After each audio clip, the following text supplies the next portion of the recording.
Hello friends, ये हमारी तीसरी वीडियो है। इससे पहले की दो वीडियोस में हम वेक्टर स्पेस डिस्कस कर रहे थे। तो तीसरी वीडियो में हम डिस्कस करेंगे जो मैट्रिसेस होती हैं वो वेक्टर स्पेस कैसे बनाती हैं, वो चीज़ डिस्कस करेंगे। तो सपोज़ हमारे पास एफ कोई फील्ड है, तो M, capital M cross N, F, तो ये वो वाली मैट्रिसेस होती हैं जिनका साइज़ होता है M cross N, means number of row M होती हैं और नंबर ऑफ कॉलम एन होती हैं।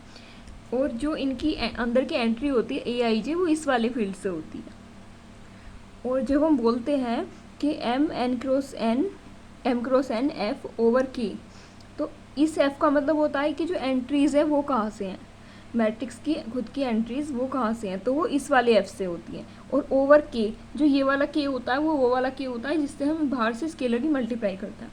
फॉर एग्जाम्पल हमारे पास एक मैट्रिक्स है कैपिटल ए, उस कैपिटल ए मैट्रिक्स में अगर मैंने बाहर से एक स्केलर अल्फ़ा की मल्टीप्लाई कर दी, तो मैट्रिक्स की हर एंट्री में अल्फ़ा की मल्टीप्लाई हो जाती है। तो अल्फ़ा की मल्टीप्लाई होने के बाद जो नई मैट्रिक्स आई जिसकी हर एंट्री में अल्फ़ा की मल्टीप्लाई हो चुकी है, वो मैट्रिक्स कहाँ से बिलोंग कर रही है? क्या वो मैट्रिक्स ऐसी मैट्रिक्स है जिसकी सारी एंट्रीज एफ से आ रही हैं? अगर हाँ, तो वो वेक्टर स्पेस बना लेता है, और अगर नहीं तो वो वेक्टर स्पेस नहीं बनाता। तो बेसिकली ये जो ये वाला फील्ड है, ये इस वाले फील्ड का सब फील्ड होना चाहिए, या इसके इक्वल हो। मीन्स ये अगर आर है तो ये भी आर है, ये अगर सी है तो ये भी सी है, या फिर ये वाला फील्ड इसका सब फील्ड होना चाहिए। मीन्स जैसे कि अगर ये वाला फील्ड कॉम्प्लेक्स नंबर है तो ये फील्ड आर होना चाहिए, या फिर सी होना चाहिए, या फिर कोई एक ऐसा फील्ड होना चाहिए जो सी का सब फील्ड हो। लेकिन उल्टा नहीं होना चाहिए, ऐसा नहीं होना चाहिए ये जो ओवर वाला फील्ड है, ओवर के, ये वाला फील्ड इस वाले फील्ड का सुपर फील्ड हो जाए, तो उस केस में वेक्टर स्पेस नहीं बनेगा, बिकॉज उस केस में स्केलर मल्टीप्लिकेशन होल्ड नहीं करती है।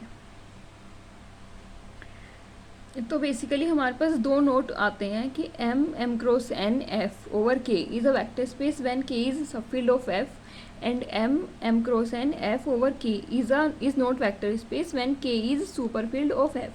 तो जब भी हमें जल्दी से देखना होगा, जल्दी हम कैलकुलेशन करेंगे कि वेक्टर स्पेस है या नहीं है, तो सिंपली हम ये देख लेंगे कि ये वाला फील्ड इसका सब फील्ड है या नहीं है।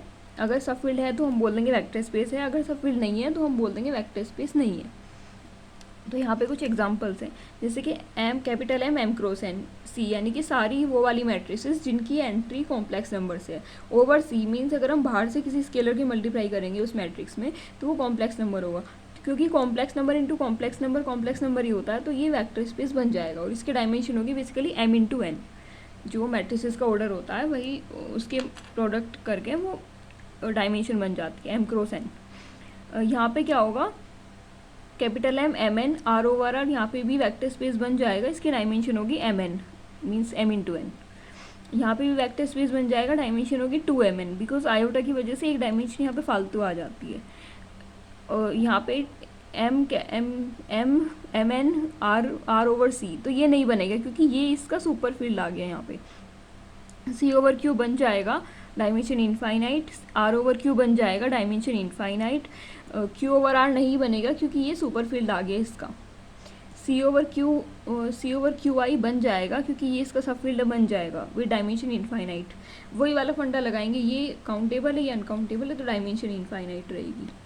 क्यू ओवर क्यू रूट 2 नहीं बनेगा क्योंकि ये इससे बड़ा है, ये इसका क्यू रूट 2 इसका सुपर फील्ड है। और इसके बाद क्यू ओवर सी ये नहीं बनेगा क्योंकि ये इसका सुपर फील्ड है। क्यू ओवर क्यू आई ये भी नहीं बनेगा क्योंकि ये इसका सुपर फील्ड है।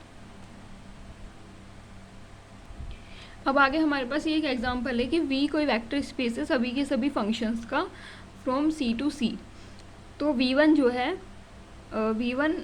V1 वो वाले सारे फंक्शंस हैं जिनका डोमेन तो कोई कॉम्प्लेक्स नंबर का कोई सबसेट है और जिसका कोडोमेन C है। तो हमें तो पता है फंक्शन हो या पॉलिनोमियल, हमें केवल कोडोमेन से मतलब होता है, हमें डोमेन से कोई फ़र्क ही नहीं पड़ता।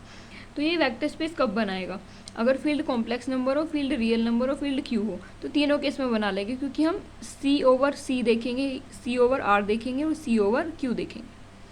हमें इस वाले से मतलब है।